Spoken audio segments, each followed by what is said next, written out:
Nós nos convertemos, né, em 2007, início de 2007.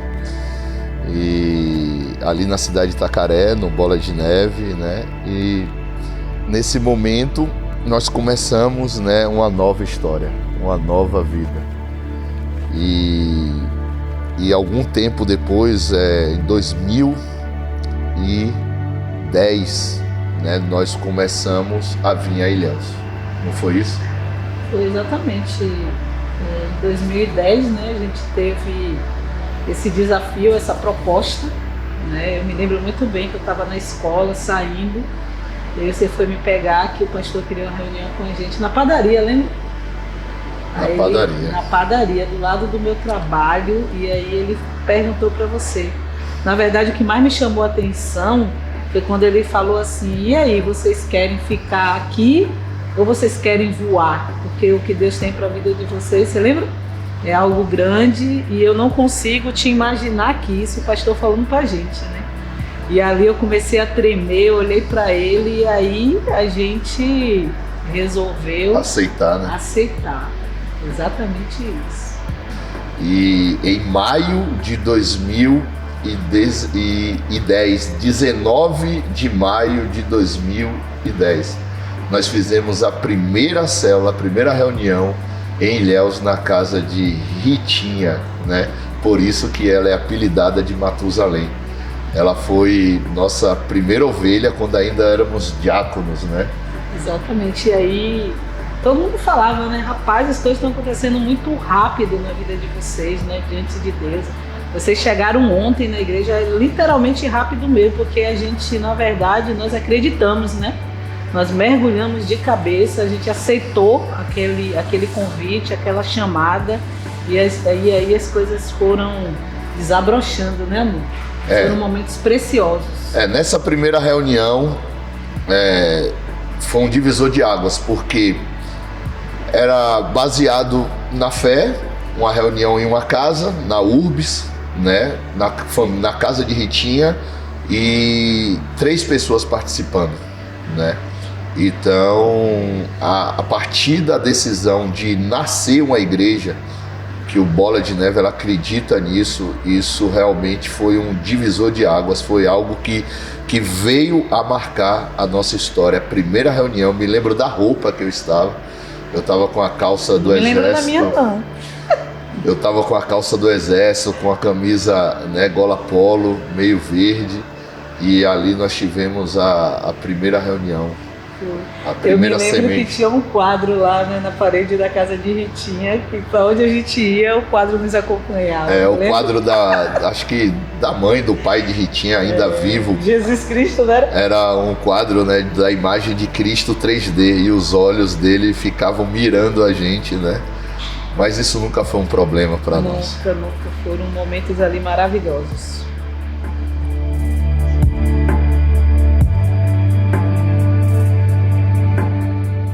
Que a gente vivia no pé do nosso pastor. E aí, quando é que você vai lá na igreja, na célula, fazer um culto com a gente? Eu me lembro como se fosse hoje, que a gente fez a proposta a ele, ele falou. Ali a gente já estava entrando na transição do núcleo. Ele falou assim: não, pode marcar que eu vou fazer um culto de ceia. E nesse culto de ceia, realmente, aquele dia foi algo muito marcante, porque a casa da menina super lotou.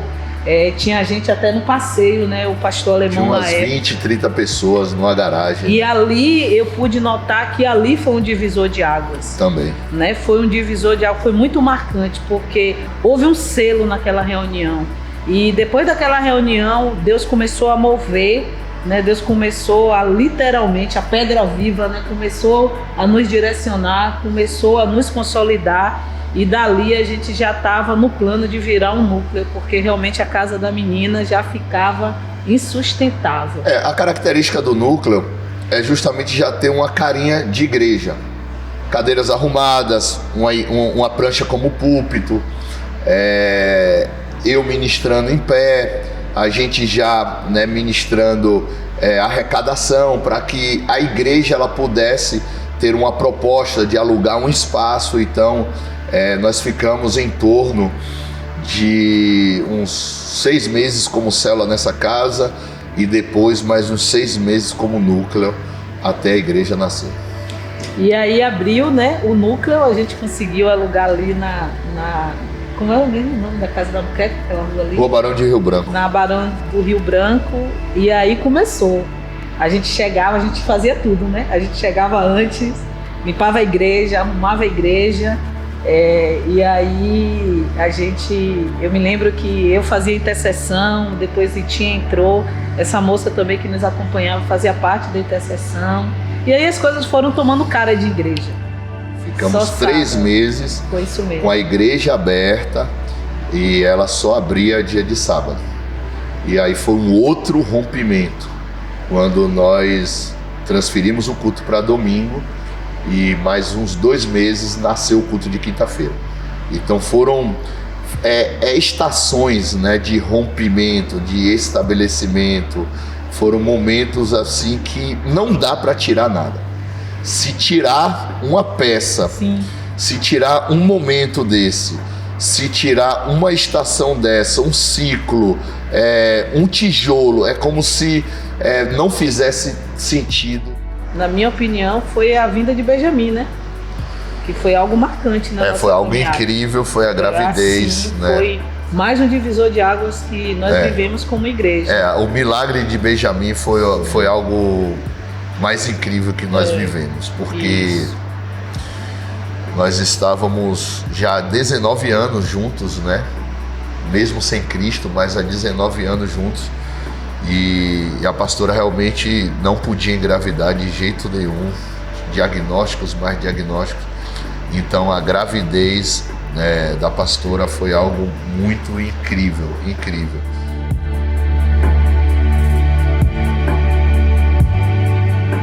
E algo engraçado me veio agora, as nossas quadrilhas, né, do São João, os primeiros São João, né, que nós éramos levados a nos alegrar, né, através da dança dita junina, né, essa situação assim, realmente, pelo que eu me lembro, eram os momentos mais hilários assim que nós vivemos, né, porque eu, particularmente, nunca fui muito bom de dança, nunca fui adepto, nem no mundo, né, sem Jesus.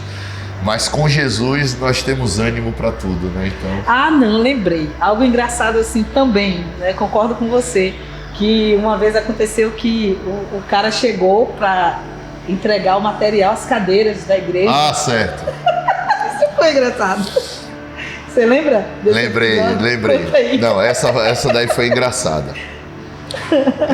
Ele chegou para entregar as cadeiras, a transportadora. Você agora foi no lugar certo. Foi. Isso foi muito engraçado. Aí eu tava lá, né? Acho que sem camisa, de regata, sei lá, né?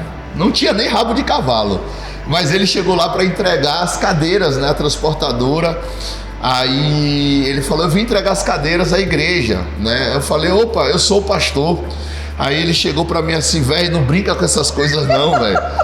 Fala a verdade, velho. Cadê o pastor da igreja? Essas coisas, não brinca com as coisas de Deus, não, velho.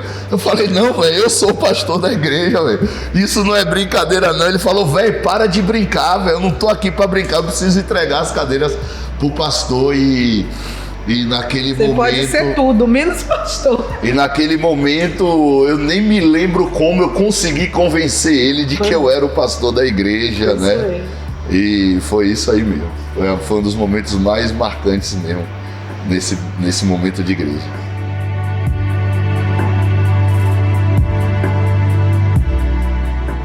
E chegou esse momento, né? Esse momento aí, essa pergunta, ela foi a mais difícil de nós respondermos.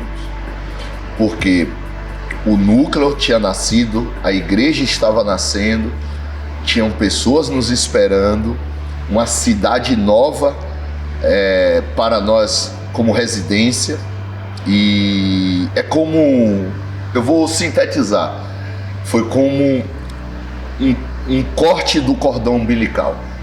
Foi no momento que nós nos desligamos de Itacaré, que nós rompemos esse vínculo de dependência, tanto geograficamente quanto espiritualmente, com a igreja Bola de Neve de Itacaré, quanto com a nossa residência, que era própria em Itacaré, com a família da minha esposa. Então, se eu pudesse sintetizar, foi no momento em que Deus conseguiu, porque nós permitimos, que Ele cortasse o nosso cordão umbilical com Itacaré de uma maneira geral.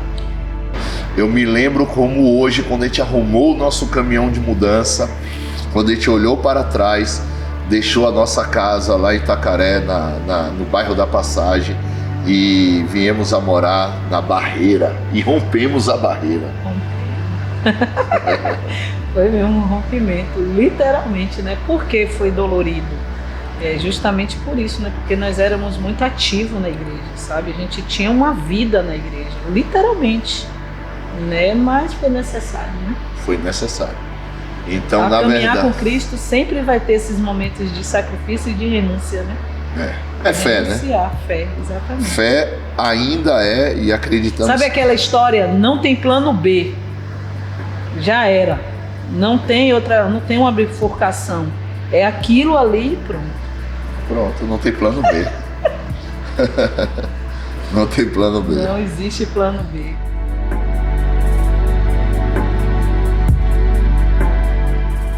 O ser humano duvida sempre. O ser humano, ele tem medo sempre.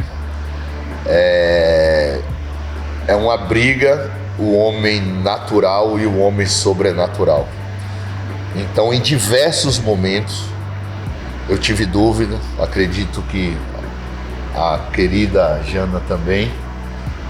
Mas, paralelamente a isso, tinha um homem espiritual gritando dentro de nós: é de Deus, vai dar certo, não pare, permaneça, continue.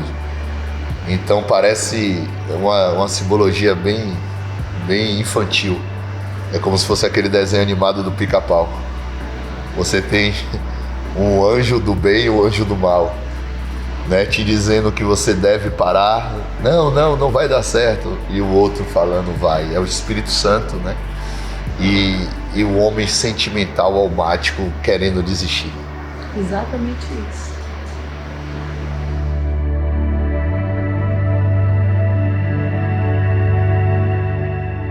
É um misto de realização e muito ainda a ser feito. Eu posso dizer que é uma escada, né? É uma escada, eu resumo numa escada. A gente tem muito ainda o que subir, tem muito ainda a queimar, tem muito ainda o que oferecer, tem muito ainda o que aprender. Mas, né, não estamos mais no patamar dos primeiros degraus, mas há muito, né? Muito ainda. É uma escalada infinita. Como nós podemos informar, né, para a igreja ou para nós mesmos que a vontade de Deus, ela é infinita, o poder de Deus, ele é infinito, e que por mais que nesses 10 anos nós olhamos com tanta satisfação de realização, mas ao mesmo tempo um buraco imenso do que ainda há a realizar. É tipo assim, como a gente estava conversando, né? A gente olha para a nossa caminhada e a gente percebe, a gente tem essa noção que a gente ainda não fez nada. É isso aí. É um misto é uma confusão. Você olha e fala, meu Deus, os 10 anos, sensacional, muito aprendizado, muitos erros, muitos acertos, mas você tem uma certeza de que há muito, mas muito a ser feito. É como um prédio em construção, um arranha-céu, que ainda faltam muitos andares, mas o Senhor, ele teve graça sobre nós em fazer o fundamento. É isso aí.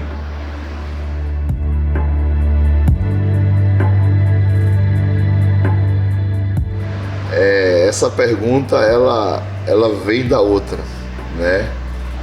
Porque a gente tem uma cidade para ganhar.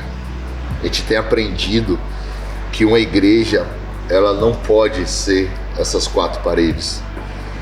É uma cidade, é uma geração. Enquanto tiver alguém que nunca ouviu falar de Jesus, alguém que não teve uma experiência com Deus, alguém que não conheceu a palavra, a presença do Espírito Santo, nós ainda temos muito a fazer. Então, a mensagem que eu dou para a igreja, né, que nós damos, é que nós temos uma cidade sem paredes para poder conquistar em Jesus, para poder mergulhar em Jesus, para poder construir um edifício eterno, não prédios legais somente, mas uma cidade que venha respirar avivamento, transformação e vida.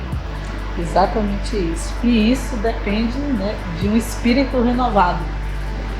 Então, tudo vai depender do nosso espírito renovado em Cristo, para que haja essa transformação, né, para que haja esse anseio, essa perspectiva, né, em relação à cidade. Então, o espírito renovado é necessário, sim, para que a gente continue nessa proposta que foi nos dada como igreja na cidade de Deus. Renovo, a mensagem para a igreja: que sejamos renovados e transformados pela mente de Cristo. Amém. Para que possamos conhecer qual é a boa, perfeita e agradável vontade de Deus para essa cidade que nós acreditamos ser uma cidade para Cristo. Isso aí.